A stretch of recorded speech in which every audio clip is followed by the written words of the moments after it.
Ne monte pas dans la voiture. La banlieue de Woodland Heights s'éveillait sous un ciel d'un bleu éclatant, ce matin d'octobre. Les pinsons chantaient dans les chênes centenaires, les arroseurs automatiques murmuraient leur rythme régulier, et l'odeur douce amère de l'herbe fraîchement tondue emplissait l'air. Les maisons aux façades impeccables s'alignaient le long de rues bordées de trottoirs impeccables, où des enfants jouaient parfois à vélo. Rien, dans cette matinée paisible, ne laissait présager qu'un drame se préparait.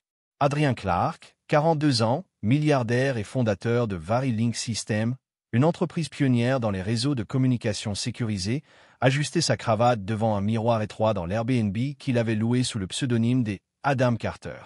Il évitait les hôtels 5 étoiles pour ce voyage, préférant la discrétion d'une maison banale dans ce quartier sans histoire. Aujourd'hui, il devait prononcer un discours lors du gala annuel TechEd, à l'autre bout de la ville. Ce discours, qu'il répétait mentalement, annoncerait un don de 5 millions de dollars pour équiper les écoles publiques défavorisées en technologie de pointe. Un geste qu'il voulait discret, loin des projecteurs habituels de sa vie publique. Vêtu d'un costume bleu marine taillé sur mesure, ses mocassins Ferragamo rouge, cerise brillant sous la lumière matinale, Adrien vérifia son reflet une dernière fois. Ses cheveux poivre et sel, soigneusement coiffés, trahissaient une vie de stress masquée par une allure impeccable. Il glissa son téléphone dans sa poche, attrapa ses clés et sortit. Dehors, sa Ferrari 488 Spider jaune canari étincelait sous le soleil, garée dans l'allée comme une œuvre d'art. Pas d'entourage, pas de caméra. Juste lui et sa voiture, un rare moment de solitude dans sa vie trépidante. Il consulta sa montre, 9h17. D'un pas assuré, il s'approcha de la Ferrari, inspira profondément l'air frais et ouvrit la portière côté conducteur. Sa main gauche s'appuya sur le cadre en fibre de carbone, son pied droit effleura la pédale. À cet instant, un cri aigu déchira le silence. Ne montez pas dans la voiture. Adrien se figea, à moitié penché dans l'habitacle. La voix, jeune et stridente, vibrait de panique. Il se redressa et se tourna. Un petit garçon noir, âgé d'environ 7 ans, courait vers lui depuis l'autre côté de la rue. Sa veste verte trop grande claquait dans sa course effrénée, ses baskets usées martelaient le bitume, et des larmes brillaient sur ses joues. Ses yeux, grands ouverts, reflétaient une terreur pure. « Arrêtez, s'il vous plaît » cria le garçon, sa voix se brisant. « Ne vous asseyez pas. » Adrien, déconcerté, lâcha la portière. « Qu'est-ce que tu racontes, petit ?» Le garçon s'arrêta à quelques mètres, hors d'haleine, un doigt tremblant pointé vers la voiture. Sous le siège. J'ai vu un homme poser quelque chose ce matin, avant le lever du soleil. Des fils, une boîte. Il portait des gants noirs. Le pouls d'Adrien s'accéléra. Le garçon ne plaisantait pas. Ses mains tremblaient, ses joues étaient striées de larmes, et sa voix portait l'urgence d'une vérité brute. « Ralentis, » dit Adrien, essayant de garder son calme. « Explique-moi. » J'étais à ma fenêtre, balbutia le garçon. J'ai vu un homme en sweat à capuche. Il s'est accroupi près de votre voiture. Il a mis quelque chose sous le siège. J'ai vu une lumière clignoter, rouge. J'ai cru qu'il volait, mais c'était pas ça. Le sang d'Adrien se glaça.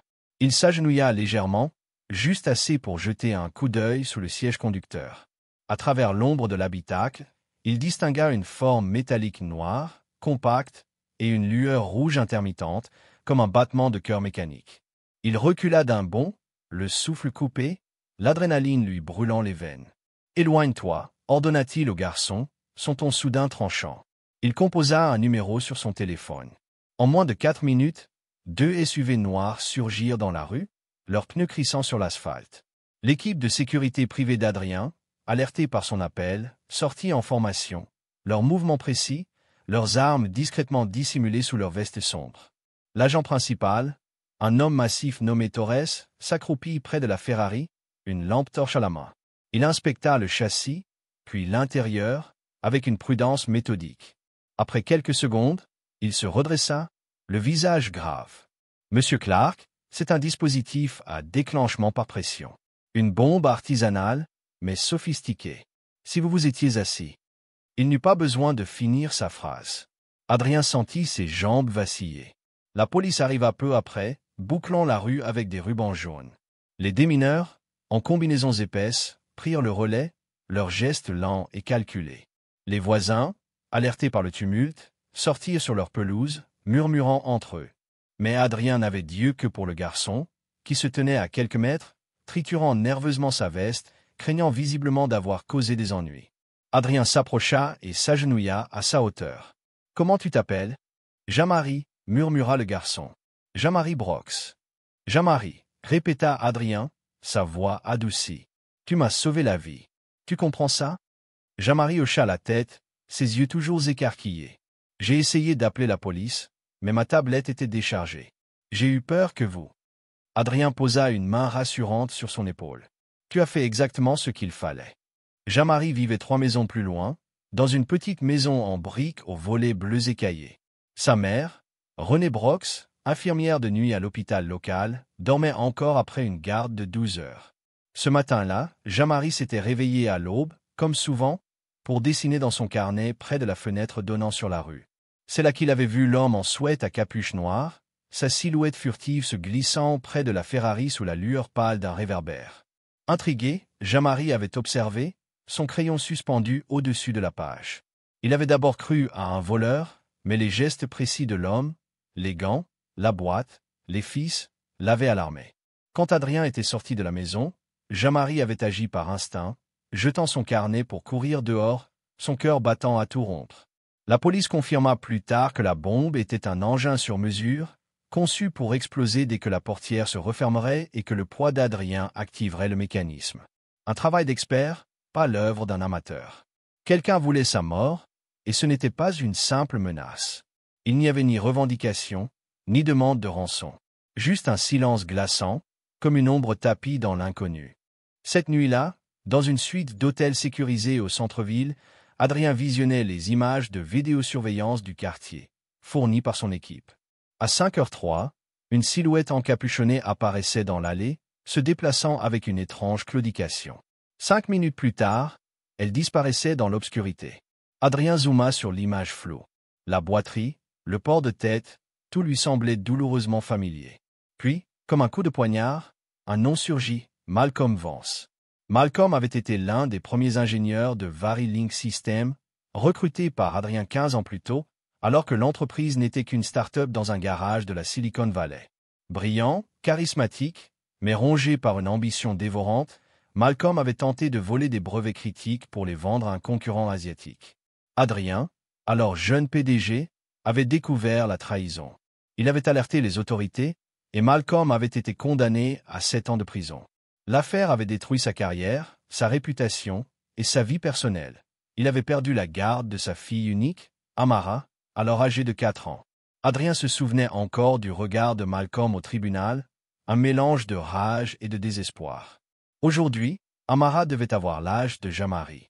Adrien se tourna vers Torres, son chef de la sécurité, un ancien marine au regard d'acier. Trouvez Malcolm. Toutes ses adresses, ses contacts, ses déplacements. Et je veux tout savoir sur la famille de Jean-Marie. Ils vont avoir besoin d'aide. La police confirma les soupçons d'Adrien le lendemain. Malcolm avait été libéré 8 mois plus tôt, après avoir purgé sa peine.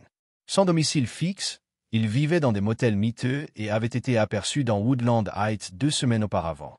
C'est personnel, dit l'inspecteur principal, un homme trapu nommé Delgado.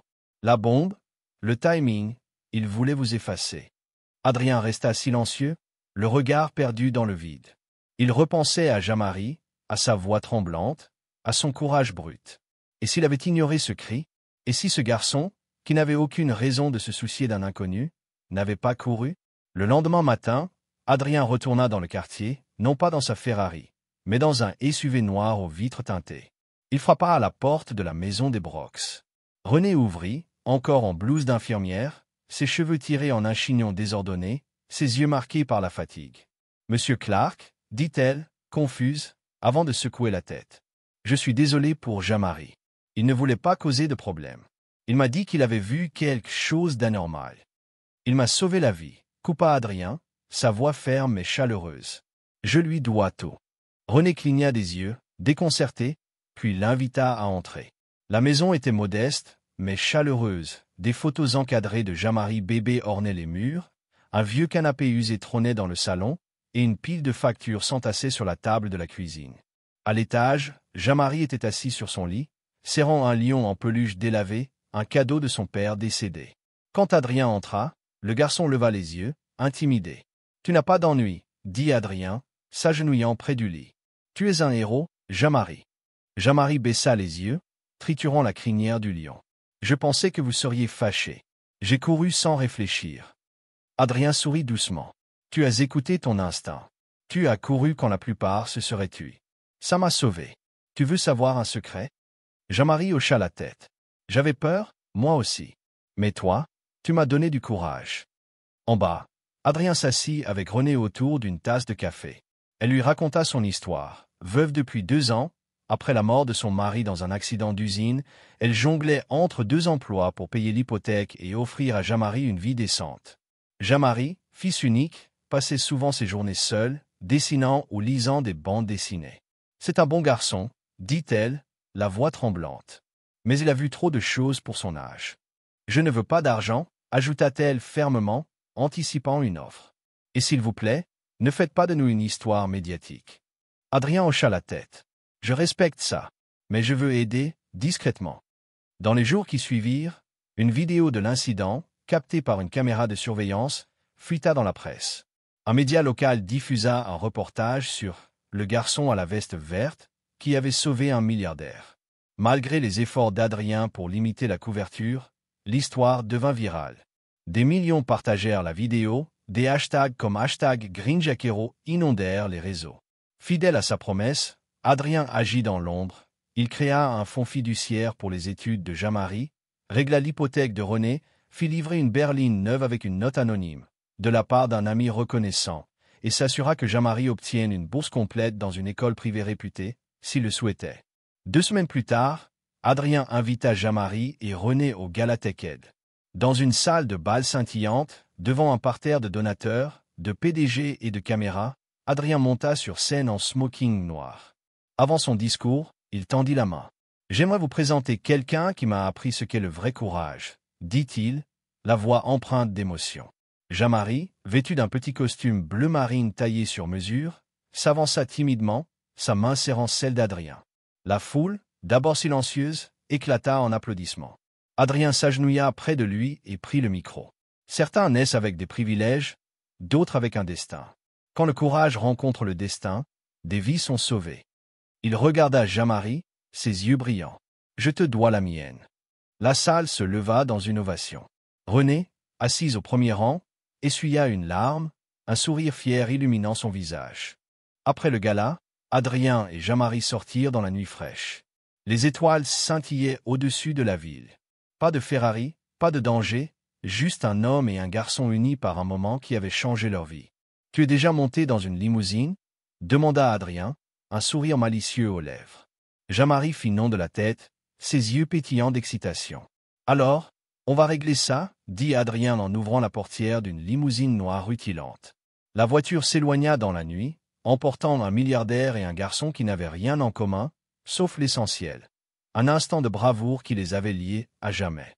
Parce que parfois, le héros qui vous sauve est celui qui n'avait aucune raison de s'arrêter, mais qui l'a fait quand même.